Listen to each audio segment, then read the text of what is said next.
ഇൻസ്റ്റഗ്രാമിലൊക്കെ വല്ലാണ്ടങ്ങ് വൈറലായൊരു no bake no oven cheese cake ഉണ്ടാക്കിയാലോ. ന്യൂട്രിഷേഴ്സിൻ്റെ ബിസ്ക്കറ്റാണ് എടുത്തിരിക്കുന്നത്. അതിനെ ഞാനൊന്ന് ക്രഷ് ചെയ്തിട്ടുണ്ട്. ഇതിലോട്ട് നമുക്ക് കുറച്ച് അൺസാൾട്ടഡ് ബട്ടറും കൂടി ഇട്ട് ഒന്ന് മിക്സ് ചെയ്തെടുക്കണേ. ഞാനിവിടെ ഒരു ലഞ്ച് ബോക്സ് ആണ് എടുത്തിരിക്കുന്നത്. ഇതിലോട്ടിട്ട് നമുക്ക് മിക്സ് ചെയ്തിട്ട് ഒരു 25 മിനിറ്റ്സ് ഒന്ന് സെറ്റ് ചെയ്യാൻ വേണ്ടിയിട്ട് ഫ്രീസറിലോട്ട് വെക്കാവേ.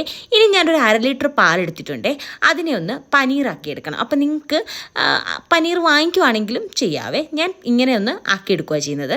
ഇതേ പാല് നന്നായിട്ട് തിളച്ച് വന്നപ്പോഴത്തേക്കിന് ഒരു 1/2 ലെമൺ ഒന്ന് സ്ക്യൂസ് ചെയ്ത് വയ്ക്കുന്നുണ്ട്.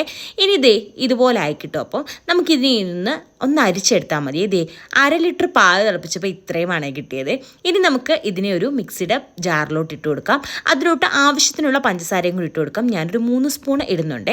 ഇനി നമുക്ക് ഫ്രഷ് ക്രീമാണ് വേണ്ടിയത്. അതും കൂടി ഒഴിച്ചു കൊടുത്തിട്ട് നമുക്ക് ഇതിനെ നന്നായിട്ടൊന്ന് ബ്ലെൻഡ് ചെയ്തെടുക്കാവേ. അത് ബ്ലെൻഡ് ചെയ്തോട്ട് വന്നിട്ടുണ്ട്. അപ്പോഴത്തേക്കിനും നമ്മുടെ ആ ഒരു ബേസ് ഇവിടെ റെഡി ആയിട്ടുണ്ടായിരുന്നു. അതിൻ്റെ മുകളിലോട്ട് ഞാൻ ഇതിനെ ഒന്ന് ഒഴിച്ചിട്ട് വീണ്ടും ഞാനൊന്ന് ഫ്രീസ് ചെയ്യാൻ വെക്കുന്നുണ്ട്. വീണ്ടും ഞാനൊരു 30-35 മിനിറ്റ്സ് വെച്ചിട്ടുണ്ട്.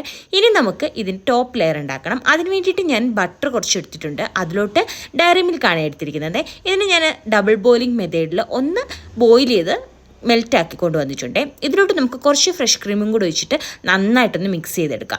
എന്നിട്ടിനി നിങ്ങളുടെ കഴിവ് പോലെ ഇതിനെ ഒന്ന് സെറ്റാക്കി എടുക്കണം. ഞാൻ ഇങ്ങനെ ജസ്റ്റ് ഒന്ന് സ്പ്രെഡ് ചെയ്ത് കൊടുക്കുന്നുണ്ട്. എനിക്ക് വലിയ കലാവിരുത് ഇല്ലാത്തതുകൊണ്ട് ഞാൻ ജസ്റ്റ് ഇങ്ങനെ ഒന്ന് ചെയ്ത് കൊടുക്കുന്നുണ്ട്.